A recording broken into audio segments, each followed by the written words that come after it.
തന്നെയാണ് കൊടുത്തിരിക്കുന്നത്. M Jacob മാധ്യമങ്ങളോട് പ്രതികരിക്കുന്നതിന്റെ തത്സമയ ദൃശ്യങ്ങളാണ് നമ്മൾ കണ്ടത്. മറ്റു വാർത്തകളിലേക്ക് പോവുകയാണ്. തെരഞ്ഞെടുപ്പ് പ്രചാരണത്തിനായി പ്രധാനമന്ത്രി നരേന്ദ്രമോദി 2 ഘട്ടമായി കേരളത്തിലെത്തും.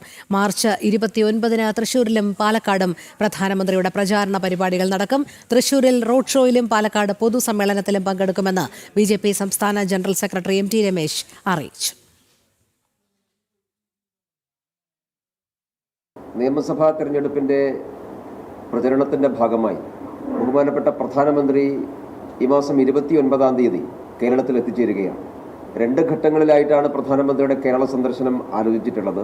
1-ാം ഘട്ടം ഈ മാസവും 2-ാമത്തെ ഘട്ടം ഏപ്രിൽ ആദ്യത്തെ ആഴ്ചയുമാണ്. 1-ാം ഘട്ട സന്ദർശനമാണ് 29-ാം തീയതി. തൃശ്ശൂരിലും പാലക്കാടുമായി 2 പ്രോഗ്രാമുകളിൽ ബഹുമാനപ്പെട്ട പ്രധാനമന്ത്രി പങ്കെടുക്കും.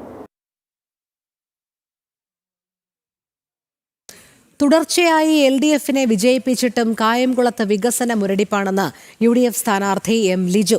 കായംകുളത്ത് നിന്ന് ഇക്കുറി കന്നി വിജയം സാധ്യമാകുമെന്ന ആത്മവിശ്വാസത്തിലാണ് M ലിജു. സ്ത്രീത്വത്തെ അപമാനിക്കുന്ന രീതിയിൽ UDF പ്രവർത്തകർ ആരെങ്കിലും പ്രസ്താവന നടത്തിയിട്ടുണ്ടെങ്കിൽ അതിനെ ശക്തമായി അപലപിക്കുന്നതായും ലിജു പറഞ്ഞു. കായംകുളത്ത് നിന്നും സുധീഷ് ഗോപാൽ തയ്യാറാക്കിയ റിപ്പോർട്ടിലേക്ക്.